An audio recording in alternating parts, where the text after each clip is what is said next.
Good evening. Welcome. My name is Chris Barthel, and I'm Director of Academic Programs here at the Center for Jewish History. And those of you who have been to programs here before probably know that the Center is a partnership of 5 organizations: American Jewish Historical Society, American Sephardi Federation, Leo Baeck Institute, Yeshiva University Museum, and YIVO Institute for Jewish Research. Tonight's program is presented by the Center for Jewish History and Leo Baeck Institute. And programs here at the Center, as you may have also noticed, tend to highlight the collections housed here, these collections that are vital to the study of Jewish history. And the collections are incredibly vast. They number over 500,000 volumes. They span over 5 miles. And they're absolutely indispensable to the study of Jewish history. Scholars come and use them, people researching their own genealogy, students. The collections are really the sort of heart of the Center. For the last 15 years, the Center has offered academic fellowships to students and scholars. Fellowship awardees typically spend 10 months in residence here at the Center, and they conduct research to advance their projects, whether that's a doctoral dissertation, a scholarly article, or a new book that they're working on. And tonight's program is an opportunity to present some research that has stemmed from the fellowship program. We've awarded over 100 fellowships over the past 15 years. There's an impressive publishing record of our fellows who have published dozens of articles, books, and these publications do rely on the collections housed here at the Center. Fellows here at the Center share their work at conferences, symposia, scholars working groups, all kinds of fora where they, through the use of the collections, have important discussions in the field of Jewish history and Jewish studies. One thing to note, an upcoming program, an academic program here at the Center that is open to the public. On September 18th, we're having a conference, The Ghetto and Beyond, the Jews in the Age of the Medici. That's something to perhaps put on your calendars. If you're on the Center's email list, you'll receive notice of that. It's a conference that's commemorating the 500th anniversary of the founding of the Venice Ghetto. We'll bring together new scholarly perspectives, and hopefully it will be a very interesting event for everyone. Tonight's program. This evening's program, again, stems from the fellowship program here at the Center and brings together new research on Jewish-Austrian history, combining that with firsthand experiences of those who have actually gone through this period of rupture in the 1930s. I'd like to briefly introduce our program participants. You'll find in the printed program that you also have more detailed biographies of them. First of all, Dr. Tim Corbett is a Prins Foundation Postdoctoral Fellow here at the Center for Jewish History. And his work here at the Center stems from his dissertation project, which he has advanced at the Center, preparing new publications and exploring the collections of the Leo Baeck Institute. Dr. Jess Olson is Associate Professor of Jewish History at Yeshiva University. He's written extensively on Jewish communities in the Austro-Hungarian Empire, and we will all benefit from his expertise. And we're also grateful to have with us Kurt Sonnenfeld and Trudy Jeremias. They were both born in Vienna in 1925, managed to emigrate to the U.S. before the start of World War II and the Holocaust. And we'll look forward to hearing about their recollections of life in Austria and thinking about how those experiences relate to the kind of scholarly work undertaken by Dr. Corbett and Dr. Olson. And Michael Simonson, who is archivist and registrar here at the Leo Baeck Institute, will moderate our discussion. One final thing to note before we get started. Hopefully you picked up a note card out front before you came in. If you have questions during the program, things that come to mind that you'd like to ask the panel, please write those on the note card. And during the discussion, I'll come by. You'll notice me walking up and down each aisle. And hand me your card, and I'd be happy to pass those on to Michael Simonson, and we'll see that some of your questions come to the fore here, and we're able to engage with those. So without further ado, I'd like to invite Dr. Corbett to the stage.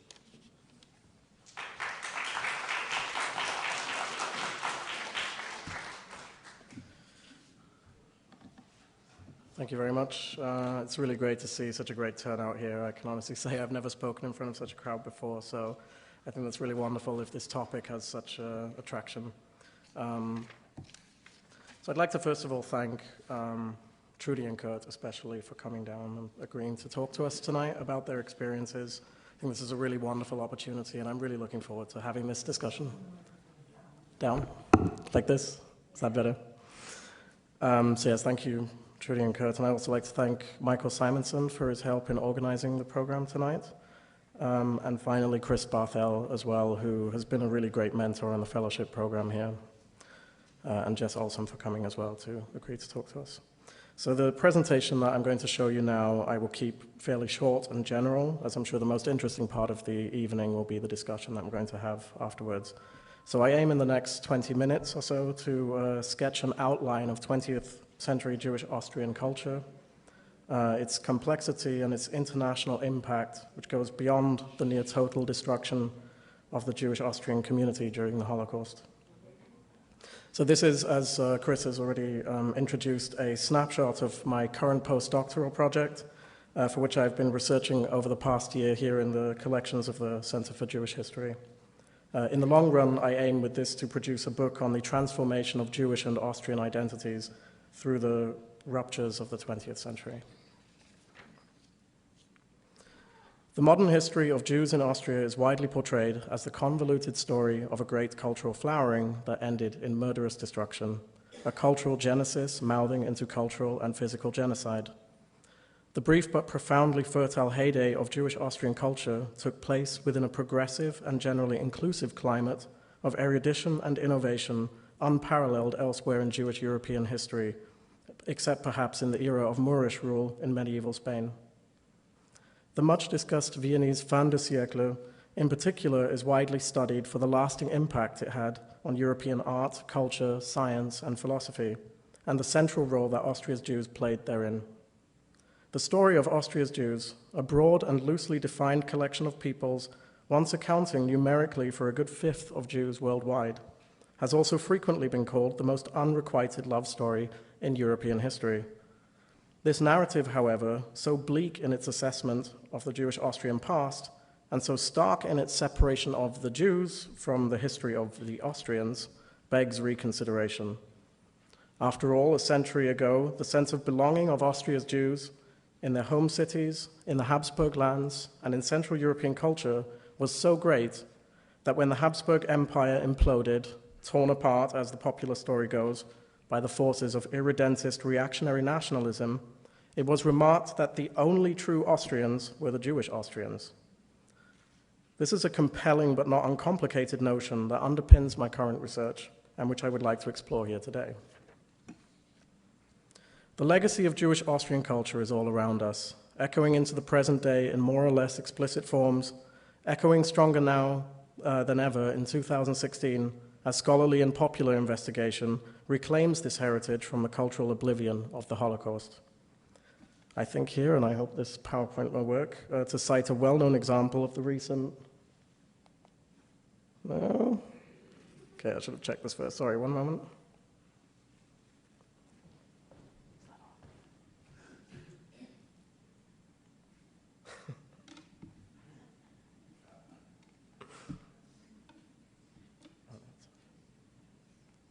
There we go. Okay, thanks. So I think here to cite a well-known example of the recent bestseller novel, The Hare with Amber Eyes. It recounts the story of the long rise and devastating fall of the Abruzzi family empire and embeds it into the social, cultural, and political history of the former Habsburg capital, Vienna. Published in 2010 by a British-born descendant of this once influential Jewish Viennese banking family, the book has to date been translated into 22 languages, has sold over 1 million copies worldwide in numerous reprints, and has been the recipient of a string of accolades. In another, more recent example, the interwoven world of Jewish socialites and the flowering of Austrian modernist art in the early 20th century were the premise for the 2015 film, The Woman in Gold. This historical dramatization tells the story of Maria Altmann, the California-based descendant of another of Vienna's once illustrious Jewish entrepreneurial families, and her struggle to get the famous Gustav Klimt portrait of her aunt, Adele Bloch-Bauer, restituted by the Austrian government.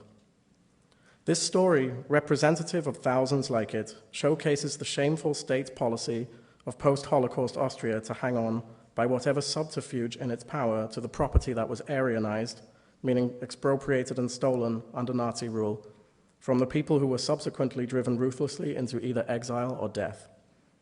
More implicitly, however, and more relevantly for us tonight, this story also points to the manner in which the heritage of Jews in Austria is inextricably interwoven with the very fabric of what we consider modern Austrian culture itself, which is perhaps nowhere more viscerally exemplified than by the reluctance of 21st century Austria to part with what was widely called our Adele. The legacy of Jewish Austrian culture is ubiquitous, extending far beyond the seemingly narrow chronological and geographic boundaries in which it originated. If I had to name some prominent examples, the first to come to mind might be literati, such as Arthur Schnitzler, Franz Werfel, or probably most famously in America, Stefan Zweig. We might think of Arnold Schoenberg and atonal music, or Ludwig Wittgenstein and Sigmund Freud, and the impact of their philosophies on the 20th century perception of the human mind. We might think of Viktor Adler and the lasting impact of Austrian socialist or Austro-Marxist political theory, or Theodor Herzl and the global impact of Zionism, one of the most improbably successful yet deeply contested political movements of the 20th century. And if this list of scientific, political, and cultural notables seems rather male-dominated, as such lists often do, we could certainly include the philologist Elise Richter, the first woman in Austrian history to receive the title of doctor, and a professorship at Vienna University, who was later murdered in the Holocaust. We could also include Lise Meitner, the co-discoverer of nuclear fission, who due to her gender was denied a Nobel Prize, but did after all have an element posthumously named in her honor. If the names of women such as Fanny von Arnstein and Marie Corbett have today been largely forgotten, their impact on the emancipation and education of women across Central Europe has not.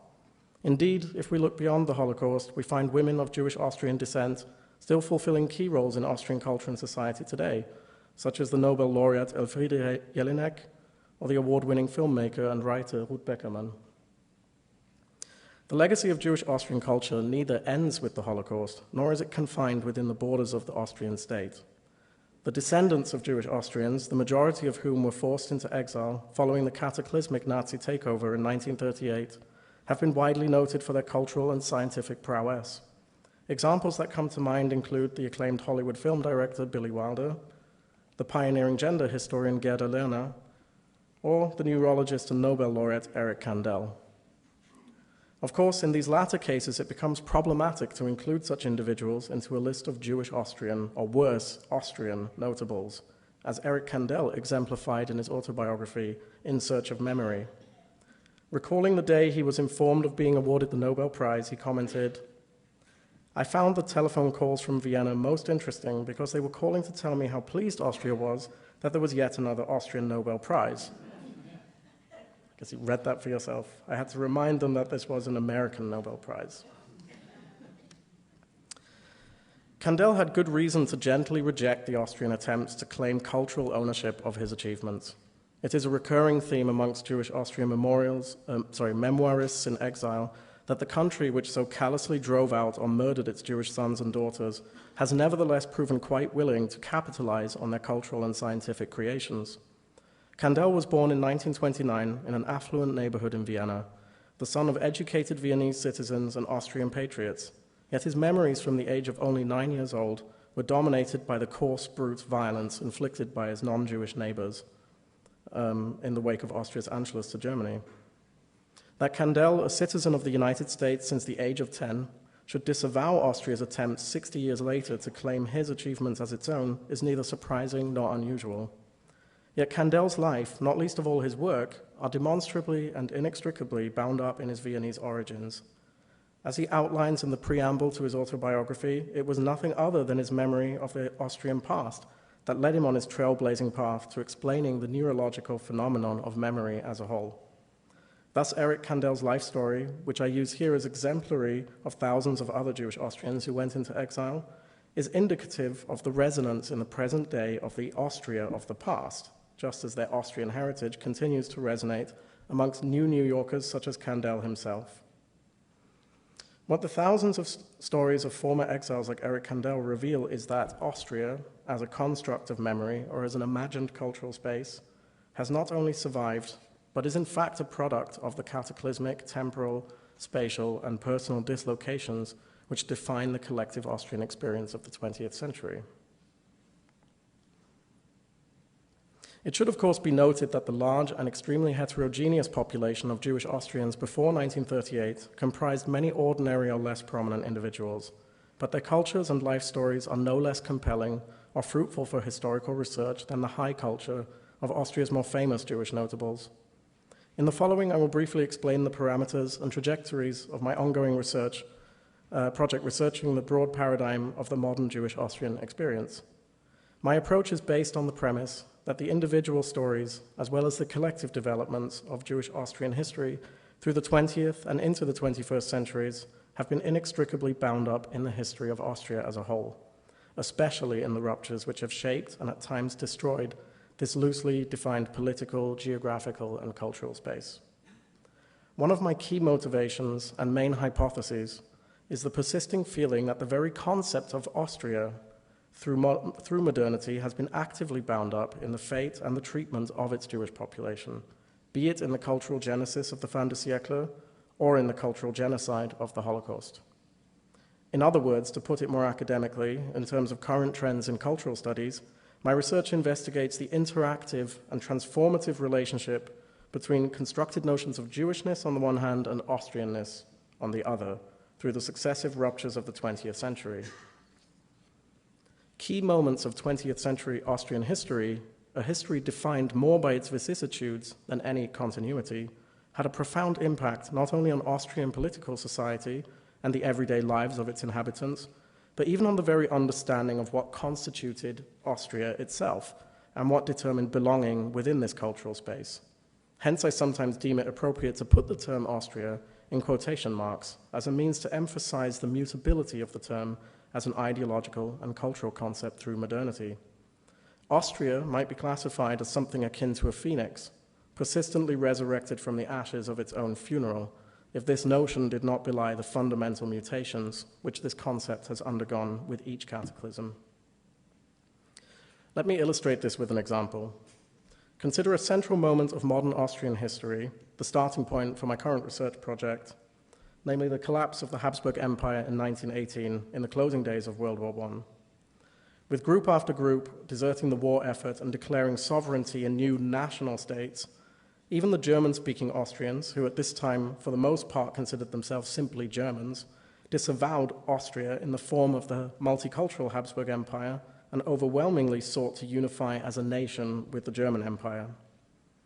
In this context of irredentist nationalism, often accompanied by virulent, even violent outbursts of anti-Semitism, contemporaries and later historians alike remarked that the empire's Jews remained as the only true Austrians. Clearly, this enticing and enduring epithet to describe Austria's Jews begs some clarification of who exactly is included in the collective term Jews and what is meant by the term Austria. The Austria being referred to here evidently signified a largely imagined cosmopolitan confederation of nations and cultures in Central Europe under the banner of Habsburg rule, an idealized Austria which was largely professed by the Habsburgs themselves, but was also propagated at various times by reformers throughout the empire. Chief among the supporters of this sort of European Union of Austria, or perhaps United States of Austria if you prefer, were the Austrian Jews, hence why at the end of World War I, during the total collapse of the empire, they were widely called the only true Austrians. The tiny Alpine rump state left over when the Entente powers had finished dissecting Central Europe was a far cry from the multicultural Habsburg conglomeration of peoples. The majority of Jews remaining within the border of this newly proclaimed Austrian Republic in November 1918 resided in Vienna, which stood out along with Budapest, Warsaw, and New York as one of the major Jewish metropolises of its era. Austria's Jewish population, it should be emphasized, was not only one of the largest, but also one of the most diverse Jewish populations in Europe at the time, and therefore cannot be easily subsumed or adequately described under a label so singular as Austrian Jews or Jewish Austrians. As Joachim Riedel summarized, Austrian Jewry in the early 20th century was no less divided and fractured than the rest of the population. It was in parts pious and loyally arrested to tradition. It lived in parts far from God and estranged from the heritage of the fathers. It presented itself partly as statesmanlike and partly rebellious. It was on the one hand a religious community of notables, avid for recognition and monuments of prestige, and on the other hand a faith of beggars, indifferent towards all earthly symbols. This is a key point to remember. identity and culture in early 20th century Europe were complex phenomena, with categories such as religion, language, national identity, and cultural affiliation intersecting with each other and blurring each other's boundaries. So it was possible, for example, and not even uncommon, to be an atheist, a Zionist, a socialist, an Austrian, and a Jew, and perhaps other things, all at the same time. Unfortunately, however, and much to the detriment of scholarly research, the writing of history today largely still follows the often contrived identity politics of the early 20th century, whereby a history of Jews in Austria is seen as essentially separate from the history of Austria itself. My current research project, although focusing on this loose collective of people who defined themselves or were defined as Jews, seeks to break this mold and thereby to synthesize these histories. In other words, to synthesize the history of Jews in Austria with the history of Austria. Allow me to elaborate. If Jewish Austrians were among the foremost carriers of the idea of a multinational, multicultural Habsburg Austria, so they became some of the foremost carriers of the new Austrian Republic and the reinvention of an Austrian culture in the shaky years after the end of World War I. As early as 1918, for example, during the proclamation of the Republic of Deutsch-Österreich, or German Austria, Robert Stricker, a Zionist member of the Austrian Constitutional Assembly, who was later murdered in the Holocaust, was the only delegate to vote against the Anschluss or union of Austria to Germany. Once this Anschluss had been forbidden by the Entente powers, Austria's Jews became instrumental in defining the character of the First Austrian Republic, be it in the arts and sciences, as I elaborated earlier, or in the attempt to create a democratic new Austria, especially amongst the left wing, which found its most enduring expression in the Red Vienna of the 1920s. Indeed, Vienna and the Austrian Republic more broadly was often attacked by its detractors, especially amongst the burgeoning Nazi movement, as essentially a Jewish phenomenon. Such thinking is still in evidence in some milieus today, if we consider, for example, how close Austria just came in the recent election to voting a man as its president who believes that Austria is a geschichtswidrige Fiktion, an ahistoric fiction, which, so the suggestion, was planted in the minds of Austrians by enemy powers after defeat in 2 world wars. Even after the establishment of the Austro-Fascist state in 1934, which was at best ambivalent about its Jewish population and practiced a more or less open policy of exclusion of Jews, progressive intellectuals, and other subaltern individuals in the public sphere, there were numerous and populous Jewish groupings, including Zionists, military veteran organizations, and last but not least, the Vienna Jewish Community Organization itself, who openly and patriotically, albeit perhaps opportunistically, supported the Austro-Fascist state. The tumultuous but short-lived history of the First Austrian Republic, and especially the role played therein by Austrian Jews, and the decisive relationship between this Jewish and non-Jewish in Austrian culture and society, was for many decades eclipsed by the horror of the Holocaust which followed, and has only recently begun receiving the attention it deserves. In fact, the First Austrian Republic can be understood as a specific but not unique modern exercise in building a nation and forging a cultural identity, underlining not only the malleability of cultural and national identities in modern European history, but also the significant role that Jews and Jewish microcultures, whether as active participants or passive subjects, have played therein. The most heinous episode in this interactive history of Jewish and non-Jewish Austrians occurred during the 7 years of Nazi rule in Austria, and it is no coincidence that the Nazi project of physical and cultural extermination of European Jewry can be linked directly to ideological currents in modern Austrian history. The Holocaust was disproportionately perpetrated by non-Jewish Austrians, from the highest echelon of the Nazi state to the principal architects of the mass murder of European Jews, right down to the overwhelming number of Austrians who staffed the killing squads and extermination camps. At the same time, the Nazi era also witnessed the attempt to eradicate Austria from the political and cultural map, to be absorbed into a newly conceived German culture as merely a constitutive part. The creation of this new and idealized construct of German culture was to be achieved in large part through the monstrous genocidal removal of Jews, first in an economic and cultural sense, and finally in the most total manner imaginable. Thus, if we follow the idea of Austria's Jews as in some sense the only true Austrians, the creation of a new idealized Nazi German culture was to be achieved, at least within the borders of Austria, through killing off the most Austrian of Austrians. 65,000 Jewish Austrians and other Austrians persecuted as Jews were murdered, while 130,000 Jewish Austrians fled abroad, some 30,000 of whom ended up in the United States. Thousands of these exiles have recorded their stories in diaries, testimonies, interviews, memoirs, autobiographies, and countless other media, of which the largest collection is held right here at the Leo Baeck Institute in New York. What I have portrayed for you up to now is a snapshot of my overall research project, which I intend in the future to extend into the post-Holocaust era to examine the creation of a post-Nazi Austrian national culture in the context of the Second Austrian Republic. As I have attempted to illustrate here, the 20th century was an era of unprecedented cultural fertility, but also cataclysmic rupture for Austria, above all in the lives of a very diverse group of Jewish Austrians. The Holocaust largely decimated this once populous community, although its legacy, as I have shown, lives on vividly beyond the borders of Austria today. The survival and continuity of this pre-Holocaust Jewish Austrian culture is to a large degree embodied in the community of former exiles, several thousand of whom settled in New York City. We're very privileged to have two Viennese New Yorkers with us tonight who have kindly agreed to, sorry, I lost my place, to share some of their experience and memories, and it will hopefully flesh out some of these convoluted and paradoxical cultural phenomena that I have tried, albeit very abstractly, to communicate in this paper.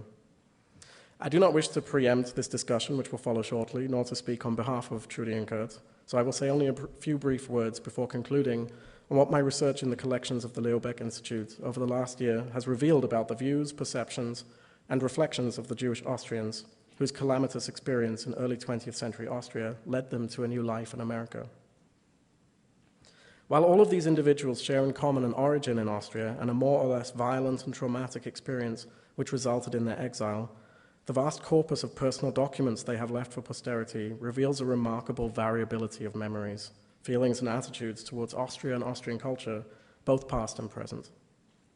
Rather than attempt, as regrettably so many historians still do, to flatten the plethora of life stories into a two-dimensional, one-size-fits-all model of Jewish Austrian identity, I believe it is more fruitful to trace the key moments that have defined the collective Jewish Austrian experience, as I think I show in this timeline, and within these to outline the vast variability of memories as I've tried to show.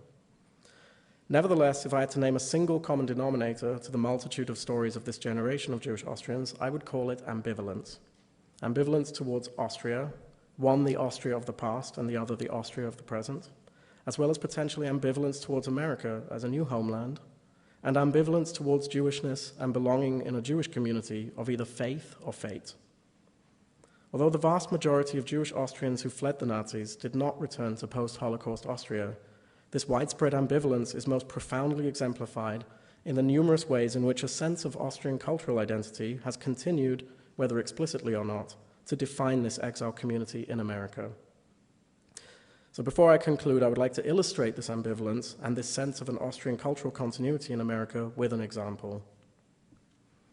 Frederick Morton, who was born Fritz Mandelbaum in Vienna in 1924 and passed away just last year, spent the first few years of his new life in New York living with his parents in the neighborhood of Washington Heights. He recalled that the neighborhood was in the 1940s popularly called the Fourth Reich because we German and Austrian Jews walking its streets are all refugees from the Third.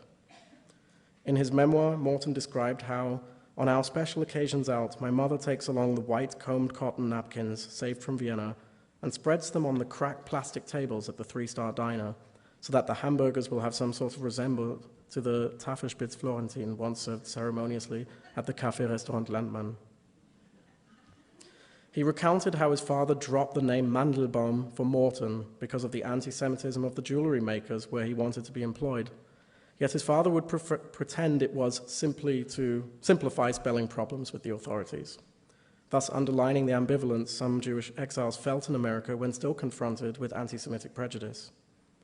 Morton described in depth his father's inability to adapt to America, even as he thought he was doing just that, as when, for example, I skipped that bit. He would fold the New York Times down to the cozier, more comprehensive identity of his favorite Austrian journal, the Neue Freie Presse. Or, for example, when asked why he was still wearing a black label months after Roosevelt's death, he responded, "My family commemorated Franz Josef for more than a year." "Gee, you guys are feeling people," his colleague is reported to have said, thinking that Franz Josef was just some favorite Mandelbaum uncle, not the Emperor Franz Josef. This he told me later.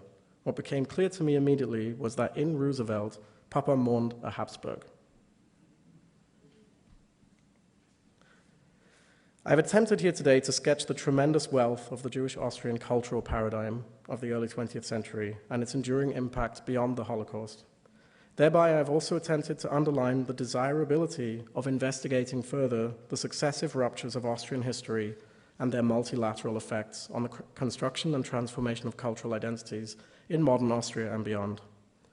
My exploration has taken me so far from World War I through the First Austrian Republic and into exile in the United States. The Habsburg past and the short-lived First Republic are today as distant as could be, separated from the present by the chasm of the Holocaust and exile. In the discussion which will follow shortly, we will hear more about the stories of those Jewish Austrians who remained in the United States. The next step for my research, meanwhile, will be to investigate the re-establishment of Jewish life in Austria after 1945 and the conflicted relationship of Jewish Austrians to the Austrian nation today in the aftermath of the Holocaust. Those few who returned came back to a country called Austria, but it was not their Austria.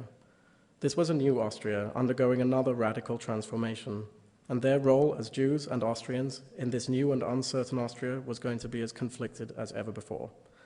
But that is a story for another lecture. Thank you.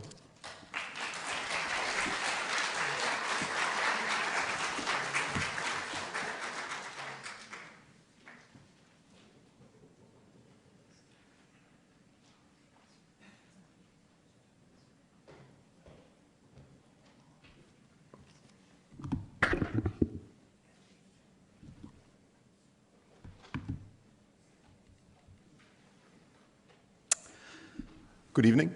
Just wanted to thank Tim and Chris and everybody here at the Center for Jewish History and the Leo Baeck Institute for kindly extending me this opportunity to respond, I guess, to a really fantastic research project and really wonderful piece of work. I've been privileged to sit for 2 hours that felt like 15 minutes on the Upper West Side with Tim chatting about this project, and I'm absolutely thrilled to be a part of it. I would like to I'm going to keep my remarks hopefully short. Well, they'll be short, but not as short as I would hope they would be. To start, and I just want to focus on a few comments or a few observations made by Tim in his paper, which to me really hit at the heart, not only of the nuance of the subject, but really the particular vision that Tim brings to the work that I think is of particular importance. And what I want to start with is this idea of ambivalence. And as we just heard, the idea of ambivalence of identity, ambivalence of a sense of place, both in Austria and in North America, an ambivalence temporally in terms of understanding oneself as a true Austrian out of the old form in a world that's been dominated by coarseness and anti-Semitism, hearkening back to another time. All of these ideas of ambivalence really, I think Tim is spot on in seeing these as a fundamental piece of the puzzle in understanding the phenomenon of Austrian Jewry. I want to turn to the term ambivalence itself. The term ambivalence, as is defined by a resource that I put to use frequently, is the simultaneous existence of opposite feelings, attitudes, or tendencies towards another person, thing, or situation. Now, this is a psychoanalytic definition because, as you may know, the term ambivalence as we use it today really comes out of the work of perhaps the most ambivalent Viennese Jew, as he, I think, referred to himself at one point in later life, Sigmund Freud. Freud really identified ambivalence in a key way as a central concept in the emergence of the field of psychoanalysis. And in fact, even to this day, in certain institutes here in New York City, the idea of ambivalence, and particularly its expression in intrapsychic conflict, is understood to be the foundation of psychoanalytic treatment. The concept of ambivalence is the centerpiece of ego psychology, which is the most direct expression of Freud's vision of psychoanalytic practice as it came to fruition through some of the very exiles who, fleeing first poverty in Austria and then Nazism after 1938, came here and settled for the most part professionally and in terms of their identity on 82nd Street and 2nd Avenue, the New York Psychoanalytic Institute. For me, though, I want to turn this idea of ambivalence and focus on it a little bit more deeply and try to feel out a little bit of what this can tell us about this population that we're talking about. Drawing another concept from our sort of psychoanalytic toolkit, I think when I'm confronted with this idea of understanding the ambivalence of Viennese and Austrian Jewry in the late Habsburg period and into the interwar period, I'm drawn to another psychoanalytic concept of manifest and latent content. This is an idea that comes out of Freud's interpretation of dreams. And what the basic idea is that, you know, in every communication, in every thought, there's a latent content, an idea that's on the surface, which very easily distracts our attention, seems to be the whole story, seems to tell us everything that we need to know. I would say, in thinking about the Vienna that I've spent so much time thinking about, some of the examples of this manifest content are the concept of the fin de siècle, the concept of the Jews as the true Austrians, concepts that are really central to an idea of Vienna, an idea of Jewish Vienna and Austrianness, but at the same time are misleading in their essentialization, which is something that I think Tim brought a little bit to our attention. It is the latent content, on the other hand, that Freud tells us is where we find the true meaning of, in the case he's talking about, of the dream, but really the true meaning of any kind of communication of an idea is in the substrata, the substructure, the world that lurks beneath. And it's in encountering that world that we need to apply the tools of close examination, close listening, and close attention to the signs and signals that show up in the manifest content but direct us towards the latent content. To my mind, there's really few better theorists or exemplars of teasing out the latent content and understanding Jewish life in turn-of-the-century Vienna than historian Gerald Sturge. Sturge, I'm going to wager that most people in this room, well, I'm not going to be that rude. I was going to say most people wouldn't have heard of him, but I'll give you the benefit of the doubt. Maybe some of you have heard of Gerald Sturge. Sturge is, to my mind, well, first of all, he's not a historian of Austrian Jewry. He's actually a lawyer. Was. I'm not sure if he's passed away yet. He is a legal scholar. He was actually a professor of constitutional law at the University of Chicago, but he was a native of Vienna. At a certain point in his life and his career, he returned back to his hometown of Vienna. And we're lucky that in so doing, it stimulated a kind of reflection upon the connection between America and Vienna in the way in which we conceptualize law and thinking about culture and identity. He is particularly interested with the case of Jews. And in fact, even though he's an extremely taciturn historian, you're not going to find massive volumes of work in consideration of Jews in Imperial Austria. You will find gems of these beautiful short essays in his collection From Vienna to Chicago and Back, which, to my mind, their succinctness and their shortness explodes ideas that we have about what it meant to be Jewish in Vienna and Austria in the late imperial period and into the interwar period. And I think one of his most important observations is represented by the following quotation, which comes from, I think, the king of these succinct, beautiful essays, the essay entitled The Multinational Empire Revisited, Reflections on Late Imperial Austria. And in this essay, Sturge writes, quote, psychoanalysis, secession, atonality. Hungarian historian Peter Hanak observes, have become household words in the vocabulary of educated people. Yet virtually no one, he adds, knows the significance of words of everyday use in the press of fin de siècle Austria, like Ausgleichsprovisorium, ex lex condition, or perpetuity clause. what does this question mean? What does he say? We don't know these basic ideas that, quite frankly, we would, if we were living in Vienna in the late imperial period, around 1910, or even in the post-imperial period, in the interwar period. These are words that would be as familiar to us as, I don't know, hand size is today, or you know, the pledged or unpledged delegates. These are just concepts that, in order to be an intelligent person talking about the events of the day, you would have to know these ideas. But these ideas have disappeared from our understanding of the culture to be replaced with the manifest content, the sparkly, shiny things like psychoanalysis and atonality and secession. But what Sturge is challenging us to do is to shift our focus as historians from the post facto understanding to what I guess I can't really think of I was trying to think of a good term for this, but I really think it would be best described as past contemporary vision, right? An idea that to understand the nuance of a historical era requires that we, to the degree possible, allowed by the historical sources, to situate ourselves as much as possible in the lived experience of the past, in the lived experience of the moment that we're talking about. I think Tim hits on this key point very, very sharply when he points out in his paper, and I'm going to quote from there, individual stories as well as the collective development of Jewish-Austrian history throughout the 20th and into the 21st centuries has been inextricably bound up with the history of Austria as a whole, especially the ruptures which have shaped and at times destroyed this loosely defined political, geographical, and cultural space.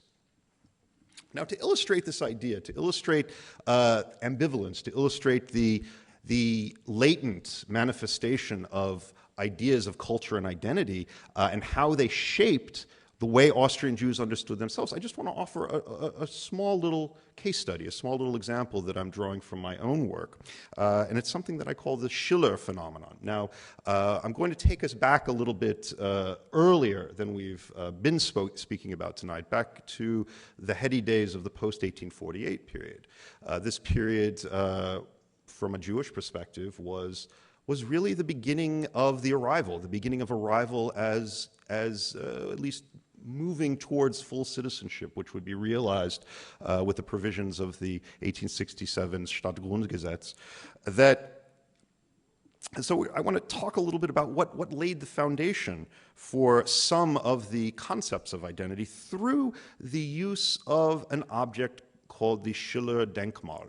As those of you who've been to Vienna, I don't know if you ever went out of your way, but if you travel to sort of the south side of the first district, near the Academy of Visual Art, you'll find a little park, very lovely little park, with a lovely erect standing statue of the poet Friedrich Schiller in the middle, and then off to the side, I think is worth noting, is a nice, a separate Denkmal with a bust of someone we've met tonight, Franz Werfel. As Tim points out, it was possible in Austria, in Vienna, to be, for example, not even uncommon, an atheist, a Zionist, a socialist, an Austrian, and a Jew all at the same time. A wonderful example of this is the man who is actually almost single-handedly responsible for the planning, the municipal process, the federal process of approval, the fundraising through multiple cities throughout the Habsburg Empire in raising funds to erect the statue of the poet Schiller, Ludwig August Frankl. Now, Ludwig August Frankl is a great example. He's kind of like the idea of Ausgleichsprovisorium, right? He's kind of like the idea of these other abstruse concepts that, were you walking around in a reader of the Neue Freie Presse in 1910, you would be quite familiar with. You couldn't read the newspaper without them. Frankl was a man who would have been very much in the attention of any conscious, socially conscious, religiously conscious, identity conscious Austrian Viennese Jew up through the interwar period. He was a physician, very early among the bright lights of Viennese Jewish physicians who trained at the University of Padua. He was a 48er. He was a leader at the barricades in the 48 Revolution. In fact, he's credited, and I don't know how much of a grain of salt we have to take this with, but he's at least credited in some sources with publishing the first uncensored poem in in the Habsburg Empire, a poem actually extolling the spirit of the university in the rebellion of 48, a poem called Die Universität. He was the secretary of the Israelitische Kultusgemeinde, the IKG of Vienna for more than 20 years. He was, I'm sorry, I beg your pardon, 40 years. He was a true giant in the community of Viennese Jewry. And in thinking about how he would express his identity as a Jew, as a revolutionary, as a physician, as a participant in the culture of Vienna, his idea, his dream was to be the driving force behind erecting this statue of the German poet Friedrich Schiller. In a collection of letters exchanged between Frankl and one of his colleagues in the Herrenhaus, who was sort of pushing through, you'd be surprised how difficult it was in post-48 Austria to get a statue of Schiller put up in Vienna. It was actually quite difficult. The idea that you would put up a statue of a free thinker or a person who was an inspiration to free thinkers like Frankl in the middle of the city was absolutely absurd to some. Difficult challenge, this colleague of Frankl writes, has the country experienced. Its painful aftermath weighs heavily upon every heart. But the magic of Schiller's sacred name appeared, seemed to impress its spell, to raise up the noblest and purest minds, join them together, and the free word and loud acclaim of the greatest poets once again, as the once dormant patriotic hopes which remained still in reserve. Now, what's interesting about the figure of Schiller does not end with the erection of this monument in the First District in early 1870s.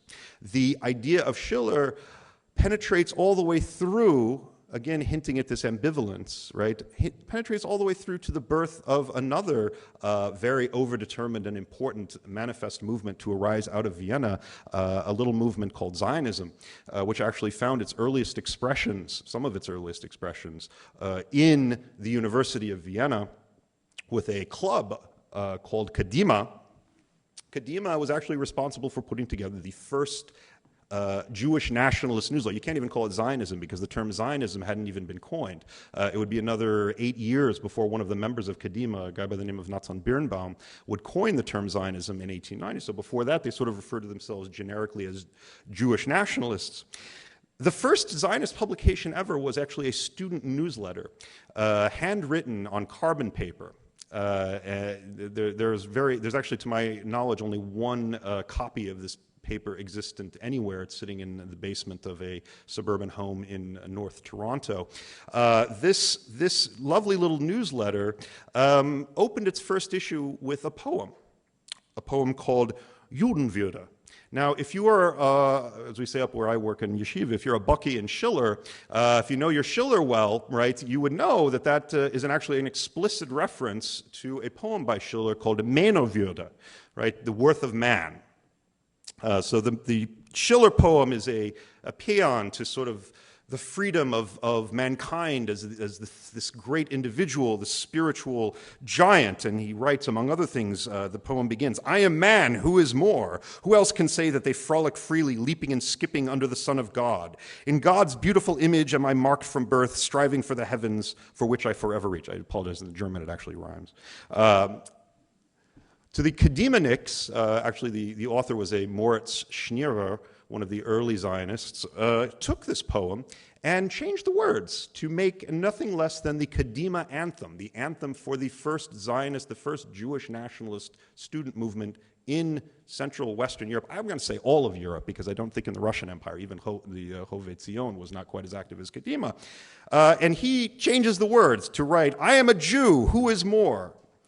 I belong to the ancient people, the Israelite people, the people who can pronounce as one only through Kadima, that the people may see the life's blood of our Jewish people, and which will never retreat." Poem's longer, I'm just giving you the highlights. What am I trying to say here? In conclusion, what I'm really trying to point out here is that what I detect in Tim's work is just a real beauty, and the beauty is that it makes great strides towards connecting all of these dots, which I think are really essential to understanding, really understanding the nuance of Viennese Jewry and Austrian Jewry in general. Connecting all the dots, the meaning of identity, the change of identity over time, the intersection of the individual experience with the tumult of Central European history through the theme of nuance, of the individual deftly explored. Nuance characterized by that term that is perhaps the most profound link between Jews and Vienna, ambivalence. Thank you.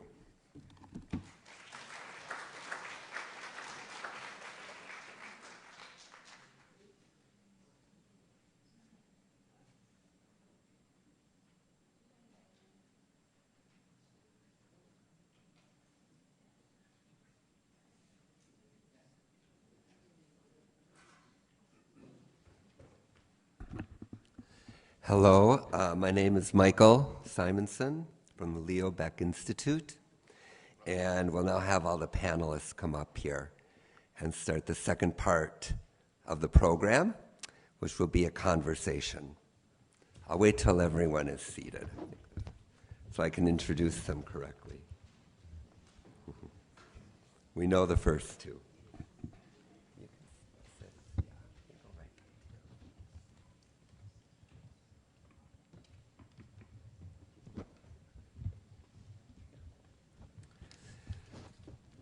So the two new people, Trudy Jeremias and Kurt Sonnenfeld, are both from Vienna, born in 1925. Trudy's family were from the bourgeois suburb of Hietzing in the 16th district. And the family arrived in New York in 1939.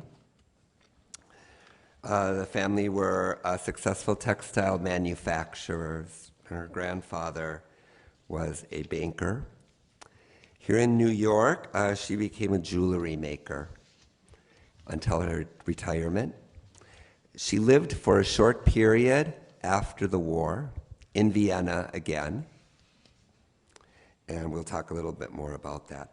Kurt Sonnenfeld was also born in 1925, and he came from a working class background that was politically socialist. They immigrated to the United States in a more indirect route that was more dangerous through Switzerland, France, and Spain. And he has lived in New York ever since. He has lived his life as a social worker, dedicated to the youth here in New York, for which he's won many awards from the city. So I'm going to begin, though I'm here really just to facilitate the discussion, so I hope the other people who've already spoken feel free to ask questions as well, or jump in as they wish. Vienna, of course, as we have learned or know, was a very fertile Jewish cultural space, but it also had a constant anti-Semitism that existed, that in some ways perhaps did not allow for Jewish Austrians or Jews in Vienna, which can be seen as two different identities in some way, to ever be completely a part of. So I think we'll begin by asking Trudy and Kurt about growing up in Austrian society, and if they felt in a way Austrian, Viennese, and if they felt effects of anti-Semitism in their own personal experiences. So we could start maybe with Trudy. Would you like to start? It's a big question to begin with, I know, but you can talk a while. Well, is this working? Yeah, you just have to hold it. Okay.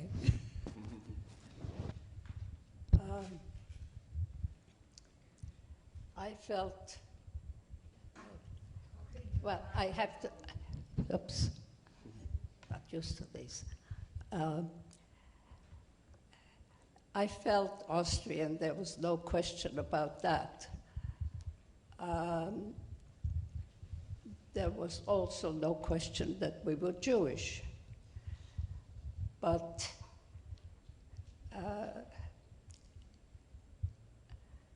I had very little opportunity to feel anti-Semitism.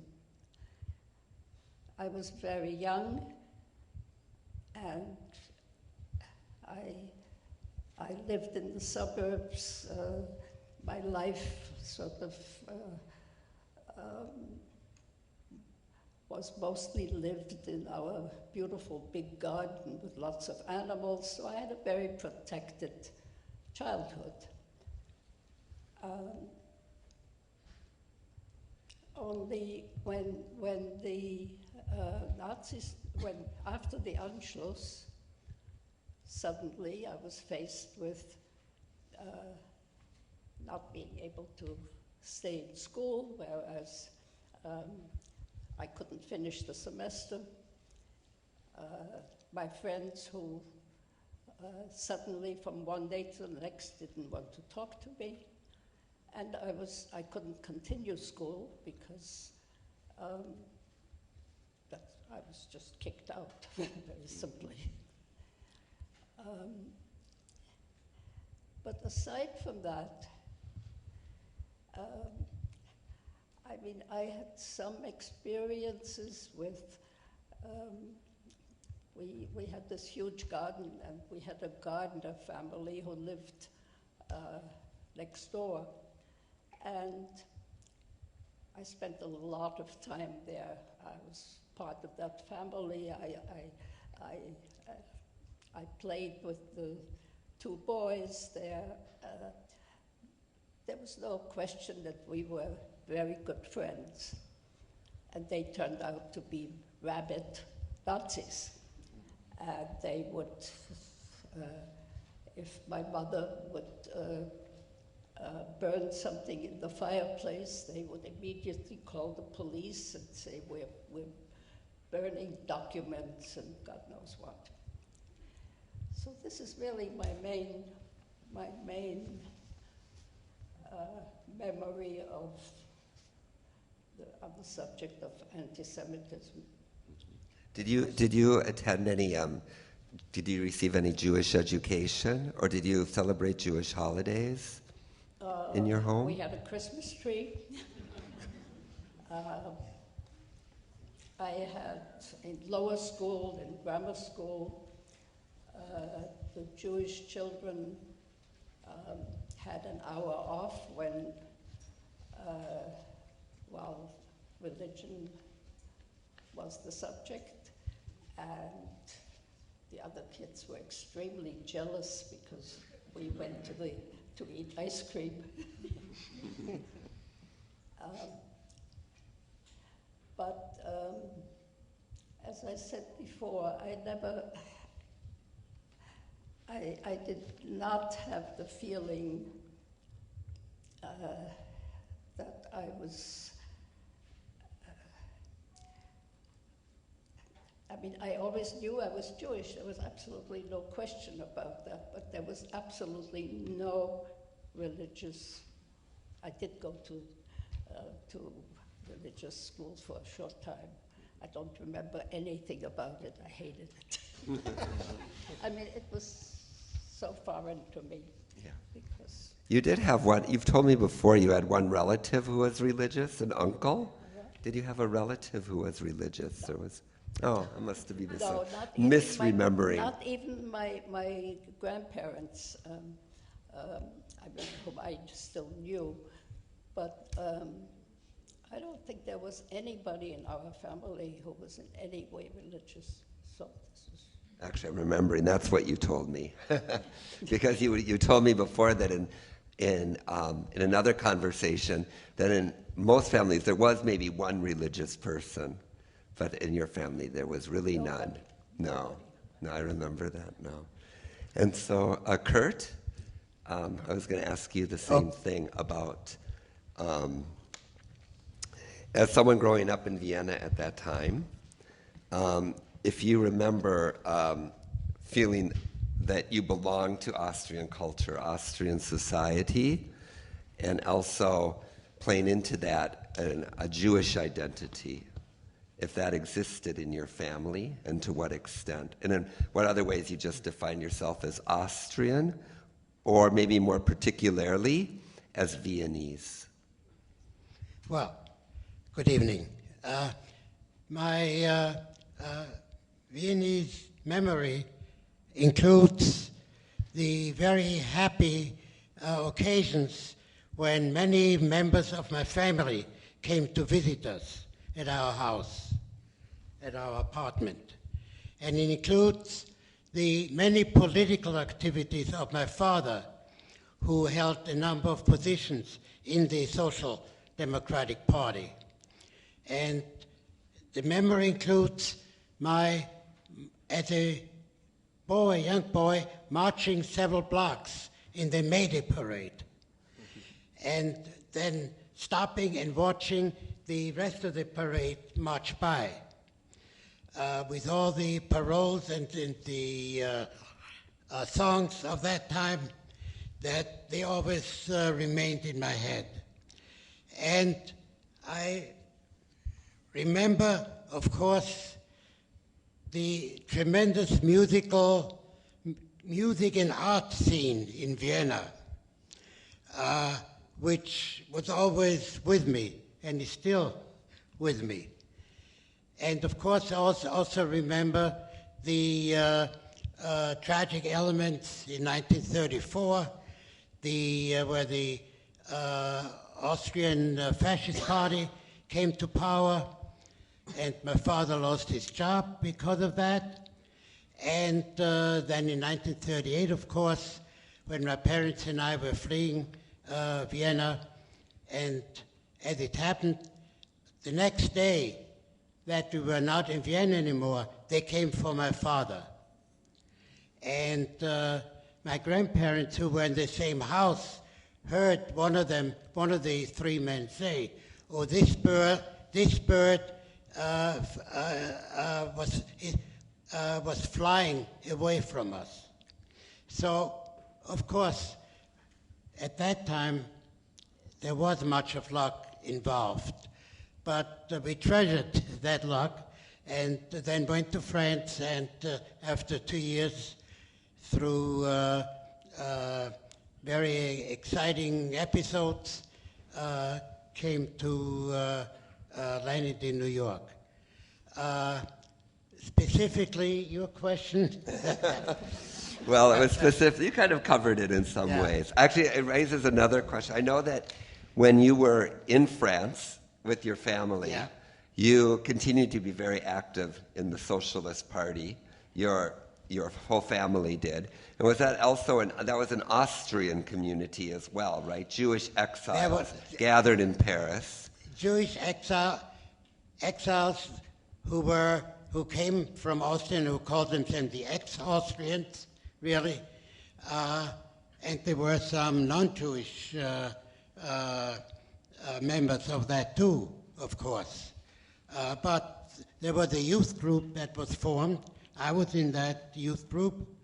And it was almost like being Vienna with it was called the Rote Falken group, the Red Falcons, which was the youth group, and we continued that in Paris. And even in New York, those members of the family, of the group that were able to escape to New York, we met over here and had our usual meetings. And on weekends, went out together to the park and played ball, and also had sessions on political problems and discussions. So that sort of the memory continued from Vienna to Paris to New York, and it didn't stop there, really. Thanks. I think that's really fascinating, and I think it's really fascinating to hear, of course, in the different perceptions that you both have of Austria in the 30s before 1938. So you speak very clearly about 1934, about the way that the Social Democratic Party was suppressed, about the problems for your family. Whereas Trudy, you know, you don't mention this at all. You don't sound like this really played a role in, you know. So I'm interested to follow up. You were talking about the children who lived next door, you said. Right. So you were friends with them before 1938? Very much so. And then they I turned. was at their house all the time, you know. We were very close friends. Yeah. And also, just like at school, from one day to the next, they shunned me. This is a fascinating idea. So what do you think changed? Is it something, would you say that these people were anti-Semitic to begin with, in a latent sense? Was this an opportunism? Certainly the parents were. We didn't know that, but Yeah. This is now guesswork. But I don't know about the boys, you know. We were all, I come from a completely non-political family, so I knew very little. I mean, I woke up very quickly once the Anschluss started. Yeah. And Kurt, if I can follow up there, so in your family, was there ever an idea to leave after 1934? To leave? Well, there was some thought of leaving because some colleagues and socialist comrades of my father, some of them left for Paris, Prague, or Brünn, and my father was thinking about it, but then he worked, you know, the party was verboten, was outlawed, you know, in 1934, so the party went underground, and my father was part of that movement. And sometimes I was taken along to some of those meetings because it was a good thing to have some children there so that they wouldn't think it's a political undertaking, but that it was just friends getting together while the adults were talking among each other about the relevant situation and problems. So I was always immersed, you know, within the political, and even knew what was happening in Germany, you know, since 1933. So that it was not a surprise to me how things developed really in Austria itself. And if I may follow that up again, I think this is also really fascinating because we heard also, I don't know who has been to Vienna in this room, but from the districts where you come from the Bezirk in Vienna where you are from. So you are from Brigittenau, from Brigittenau, from the 20th. Yes, absolutely, yes. Which was, for those who don't know, was the 20th district in Vienna, and it's pretty much in the center of the city. It's a very working class district and a very Jewish district as well. Whereas you are from Hietzing, which is... I grew up in Hietzing. I don't think I've even been to Hietzing. It's near Schönbrunn. Everybody's been to Schönbrunn. That's true, yes. Which is almost Lower Austria, right? I'm joking. Not quite. But this is fascinating too. I wonder how much that has to do with the very different childhood you have and your experience. Well, I'd like to say, going on from Vienna, that the Vienna memory stayed with me, even after I left Vienna. There were some people who wanted to shed it and say, no, I don't want to know anything about it anymore, I don't want to think about it. But I and many friends of mine, we took it along, and in high school, for example, our, of course, main sport, as you may imagine, was soccer. And in the high school, there were enough refugee children, German and Austrians, that we started to play against each other. An Austrian soccer club, refugee soccer club, against a German refugee soccer club. Who won? Who won? What? Who won the soccer games? Well, let me say it was sometimes one against sometimes the other. but I shot 2 goals in one game, so that's my big memory. But in college, for example, I went to City College, and there, among the many clubs, there was an organization called the House Plan, and some of you may know, and the groups of the House Plan were called houses. And my house group was composed of Viennese friends, I as well as other Viennese. I became the chairman of it, and we met, constantly. And we had a table in the cafeteria. So I remember one day when 2 other, young men wanted to go to the table, and one other person said, no, you can't there. That's for the Viennese, really. So that we even had that kind of, somewhat separation, really. And then later on, I belonged to the Austro-American Youth in New York and the Austrian Labor Youth. So again, I took part of that past with me.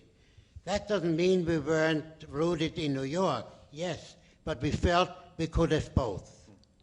We could bond with New York, and we still could have that kind of attractive memory to Vienna, and we felt quite good about it. This actually goes directly to a point that I wanted to ask you both about, which was, in what ways do you feel that you brought Vienna here? In what ways did you feel or create a kind of sense of yourself as coming from there here? In what ways did you create a life for yourself here that had some resonance, or if it had any resonance with growing up in Vienna? Well, in my case,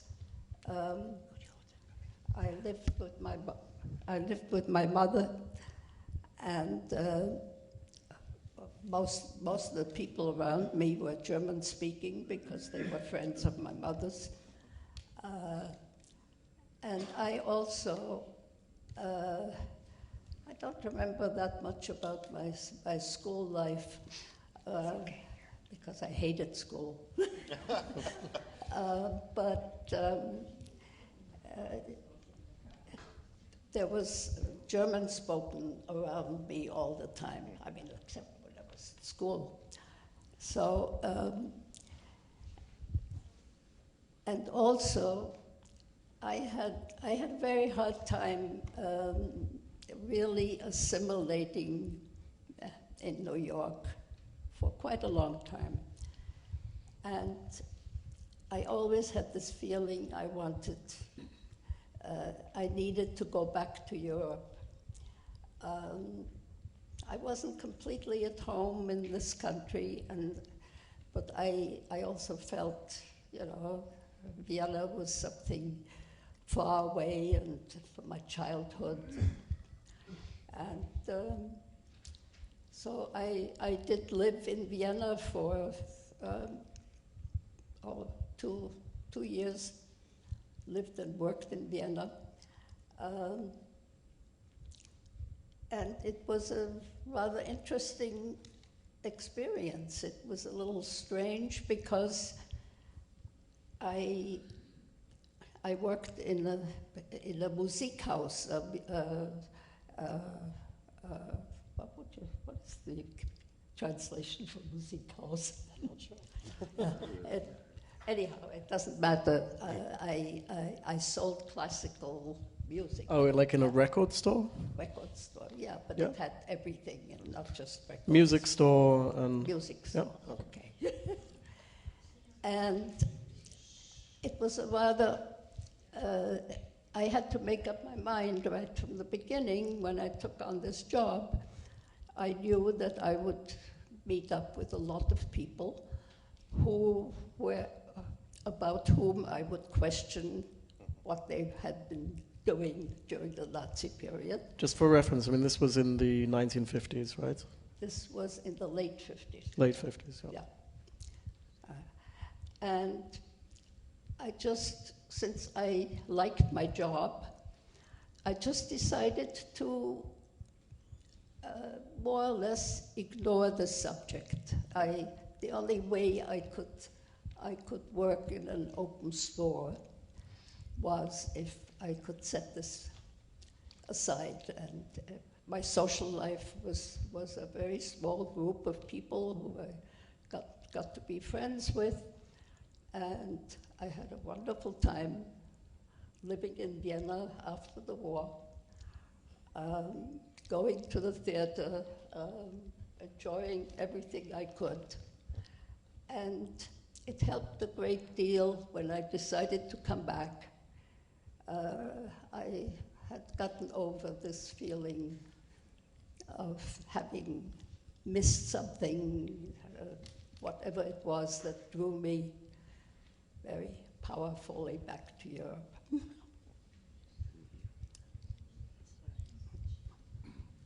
On that note, in talking about, like Kurt talking about how you continue to have a lot of Austrian friends and networks, when your family came here, Trudy, were many of the friends of your family and so on, were they Austrian? They were all Austrians. Mm-hmm. All. Yeah, and were your... And German was spoken, you know. And how were you perceived by English-speaking New Yorkers generally when you came here, both of you? Were you perceived primarily as Jews, as refugees, as Austrians? Were you maybe perceived as Germans? I don't think as Jews. I think as refugees from Austria. And this is how I felt also. I don't think... Yeah. How did you feel? Yeah, I would say the same thing. Refugees from Austria is a good connotation, really. But, we felt quite accepted, really. I had another question, too, for both of you, and that's that after the war, a common story is that people who came from non-religious, what many people term assimilated backgrounds, I don't know if the words returned or discovered their Judaism, started going to Jewish, became more religious in some way. And did this happen to either of you, or did it not? Not that I became religious, but I was more interested in religion, partly because I grew up with zero. And I don't know. I don't think there's very much more to say about that. Yeah. What about for you, Kurt? Did you? Also,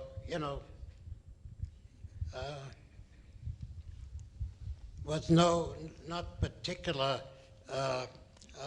relationship really to religion or the Jewish religion. The only thing in Austria, if you were Jewish, unless you were konfessionslos, without religion, you had to go to, as Trudy mentioned, to a course that was called religion, really.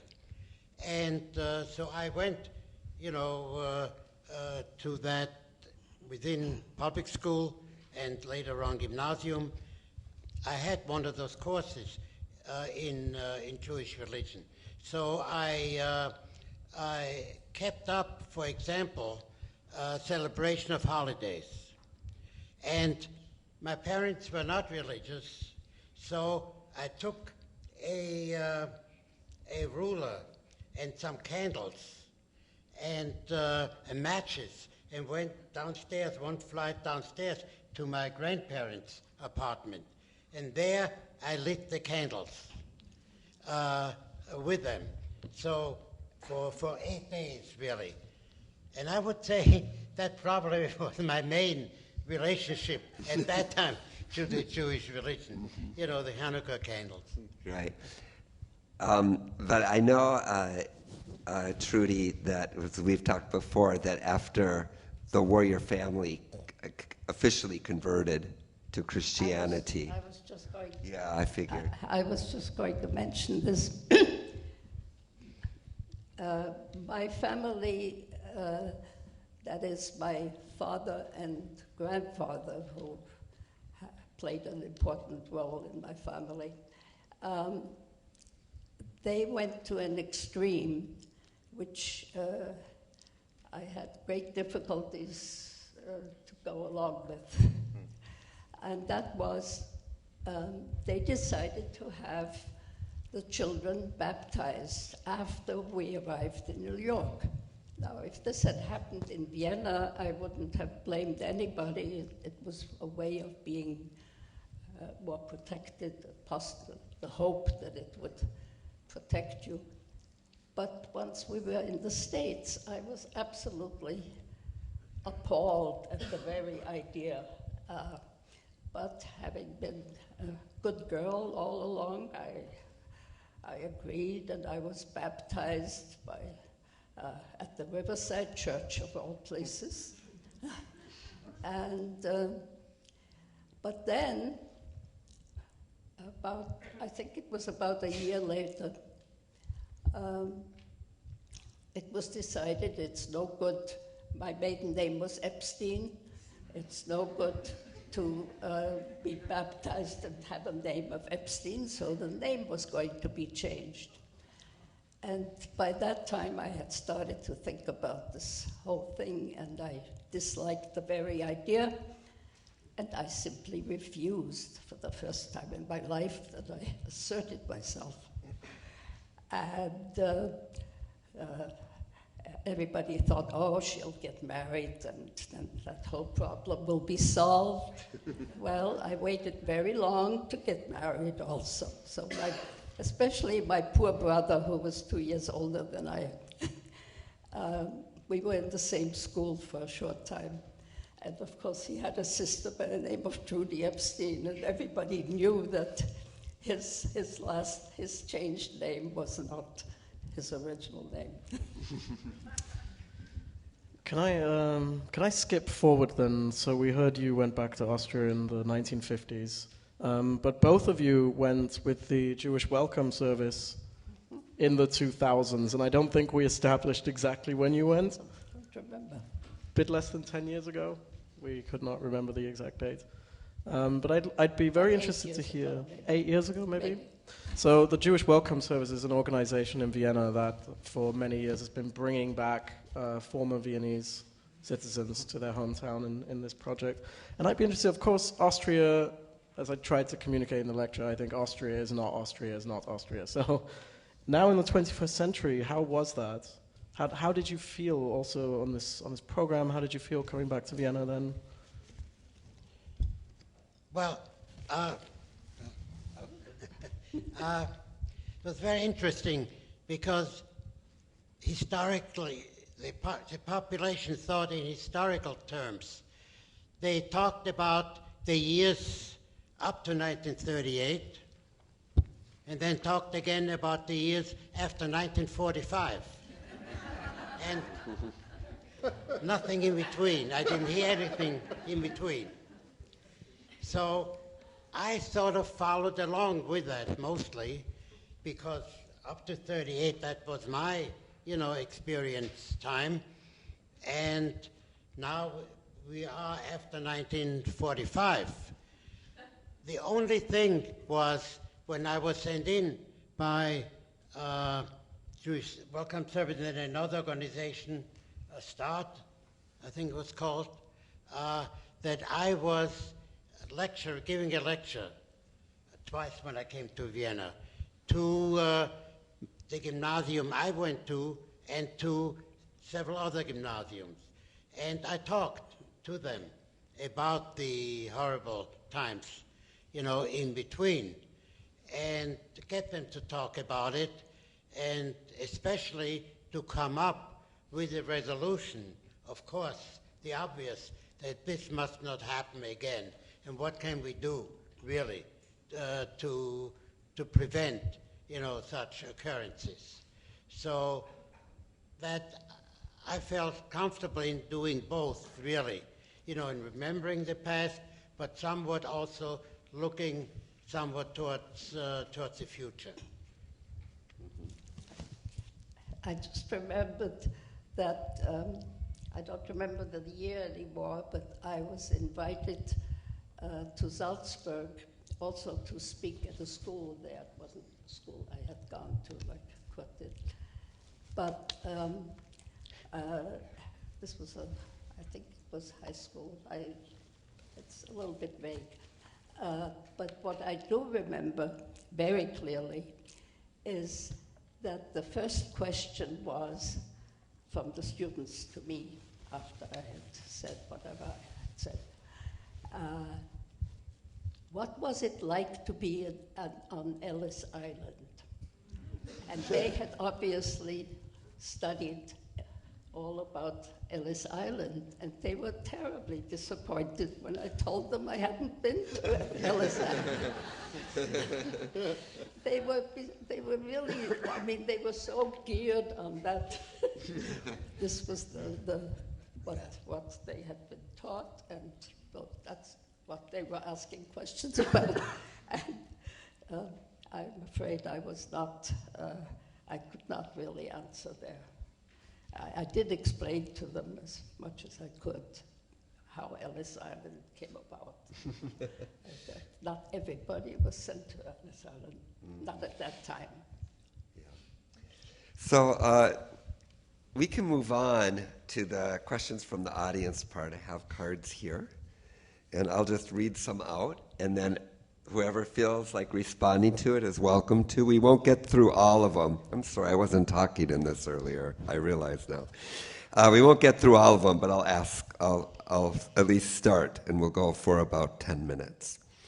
The first question is, what memory do you have of the differences between your German-speaking friends and Yiddish speakers in the community of Jews around you? Was there any animosity? In Vienna? In Vienna. Well,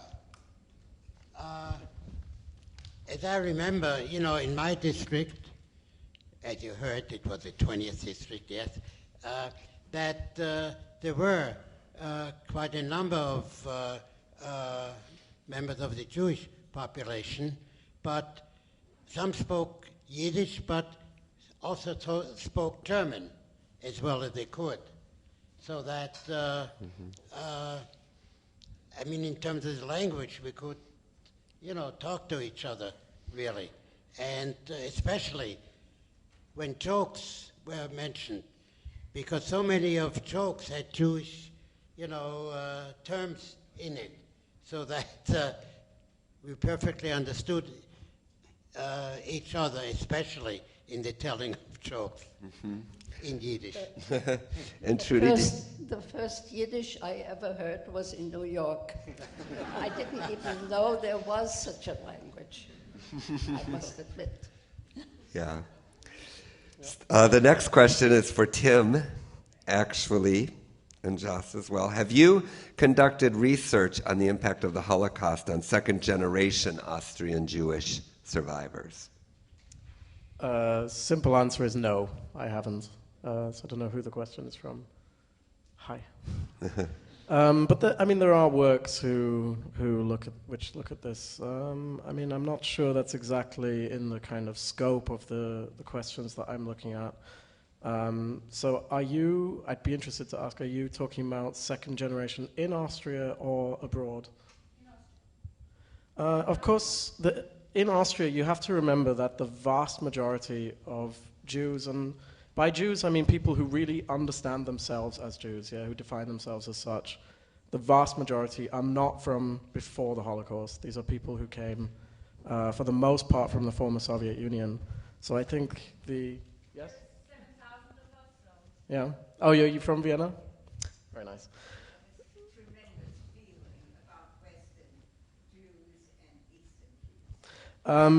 Before the But in response to this question, to the second generation, I think, of course, the vast majority of people who were exiles from before the Holocaust didn't return to Austria. So you'd also be talking about two very different groups here, right?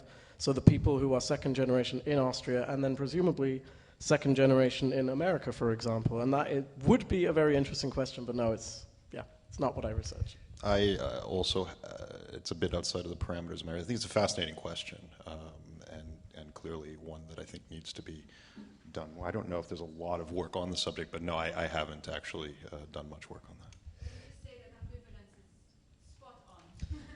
I think so. Actually, if you go, well, since you're from Vienna, you probably know, but the Jewish Museum, I think, is fantastic in Vienna, the new Jewish Museum. And there is a wall in there where they have this huge collection of quotes of all kinds of people, you know, old Viennese Jews, new Viennese Jews, young, old, religious, whatever. I mean, and it really shows this spread. And yeah, ambivalence, I think, again, comes out so strongly.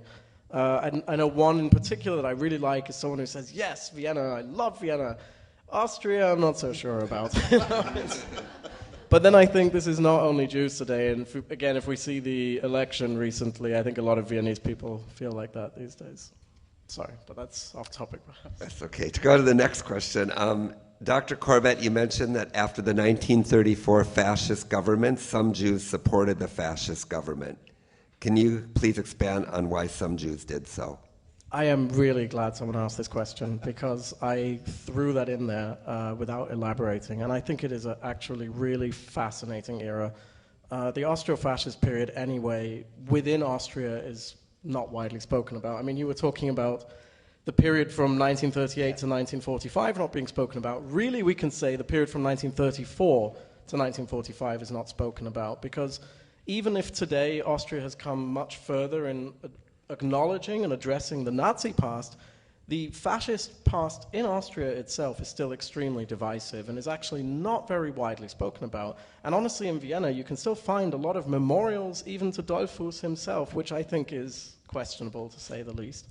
Now, I think the involvement specifically of various Jewish groups, and I don't want to say the Jews because this is the whole point, yeah, that this was an unbelievably diverse reactions. And as we heard from Kurt, for example, for many Jewish people who were involved in the social democratic movement, there was absolutely, of course, not only no support for the Austro-fascists, but were, in fact, to some degree also persecuted at that time.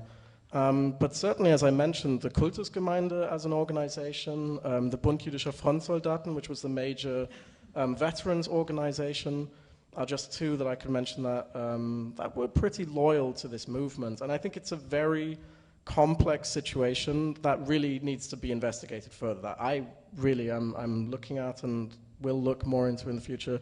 To say very briefly why I think, of course, in some senses it was always, as I tried to demonstrate, it is a tendency of, for example, the Jewish community organization to have been loyal to the state, right? Whether this was the Habsburg state, the First Republic, and in some senses this just continues. And of course on some level there's no choice. I mean, there was no choice for this organization to be loyal or not. But I mean, several of the community leaders, including Desider Friedman, for example, who was the leader of the Zionist faction, he was actually appointed into the state council of the Austro-fascist state. So there is this very interesting relationship. And a last example I'll mention is that in the plebiscite that was planned in March 1938 for the Schuschnigg regime, there was the plebiscite for whether or not Austria should remain independent, which became the precursor to the German invasion. The Jewish community actually donated an enormous sum of money to the government, which itself became a point that the Nazis thereupon, of course, show that this is evidence of this treacherousness. Why? I mean, in that sense, I think is very clear. It was maybe seen as if it weren't for the Austro-fascists, then Austria was lost. I think that is the simplest explanation I can give. And I should also emphasize at this point that as far as I've seen, this really was a very one-sided affair. So if you had these Jewish groups who were espousing this great patriotism towards the Austro-fascist state, that was not returned. Sorry, I've been talking a long time about it. I find it a fascinating period, so I'll stop. I wonder if I could just add to that. I mean, this is purely kind of off the top of my head, but I wonder if we have to remember that Vienna particularly had a long history of politicized anti-Semitism. Really, Vienna was the birthplace, essentially, of electorally successful politicized anti-Semitism in the form of the Christian Social Party going back to the 1890s. I wonder if there's a degree of this is something we've seen before, this is something we've had to weather before, we've been dealing with this for decades now, it's just the latest iteration, it will pass. I wonder if there was some component of that to this dynamic. I'm sure that's a factor. I mean, again, you know, in terms of and I think this really, again, has to be seen in the context of the broader political situation. Mussolini had been a big ally of the Austro-fascist state, but increasingly Italy removed itself. And I think the feeling very much in Austria was that this was the final bullock, so to speak, before Nazi Germany. And I think that in itself obviously explains a lot of motivation where people probably felt, if we don't collaborate with this, then we're lost, perhaps. Well, actually, as far as the plebiscite is concerned, the Social Democratic Party, the government, started to negotiate with the Social Democratic Party to support the plebiscite. In March 1938, so Yes, in the 11th hour. They started to say they would go on the air, even on radio, and talk about it. But Hitler came a few hours before they were supposed to go on the air on March 11th and support the plebiscite, because anything was better, you know, than, of course, the Hitlerite regime. So the government came a little bit too late, you know, in asking, you know, the other parties to help support a more independent Austria. Another question here. Between 1900 and 1938, did most Austrian Jews live in Vienna? If so, was anti-Semitism more evident in the mostly Catholic rural countryside? That's for anyone. Well, again, 1918 is an important incision point there. So before 1918, no, the vast majority of Austrian Jews would have probably lived in Galicia if you were to look numerically. After 1918, once you have these new borders, then for sure, then as today, when you think of Austrian Jewry, you're thinking very much of Vienna, definitely. Oh, I think this gets to a key point of the presentation, you know, that there is a really, you could live in Buchach, you know, Shayagnon was an Austrian Jew. You know, I mean, you live in Bukovina. You Josef Roth, the most Austrian of Austrians. Right. From Franzos. I mean, these were all Galicianer and Bukovinian Jews. They were Austrian. Again, you know, as was just said, you know, 1918, this all changes. The entire dynamic shifts. For Trudy and Kurt, what was your personal reaction to the Waldheim affair at the time? I know that's kind of a big hit. Well, that's a nasty question. Of course, it felt terrible, you know, about Waldheim getting elected. In terms of what came out historically, you know, about his behavior and actions during the Nazi regime. Fortunately, later on, that most members of the government and the two major parties, of course, then came out against having Waldheim as their head of it. But it took quite a while, because he was, I think, for, 7 years in his office, so it should have come earlier, really. But it's not one of the famous episodes of the post-Austrian government. Well, Waldheim also occupied a very important position at the United Nations, and so that just added to the fact that it took so long until you know, he was a famous person and respected person. And that was a big news. I mean, So I think we're going to end now. We'll have a reception, and we can continue the discussion outside. One last question I'll ask, because which is quite personal, not in a scary way, but it's to Trudy. What school did you attend in Hietzing? What school? Do you remember what school you attended? well, Someone else in the audience grew up in Hietzing, so they were just interested. I went to Wentzgasse as gymnasium, and Hietzing am Platz was a small. May I remind you that there had to be religious instruction in Vienna because it was a Catholic. It is. Yes, of course. And we did have instruction even in elementary school. Well, Not in the schoolhouse. we didn't. In the afternoon, you had to come again, and in the Wentzgasse, because it was integrated in the curriculum. Right. All right, so we'll continue the discussion outside. Thank you.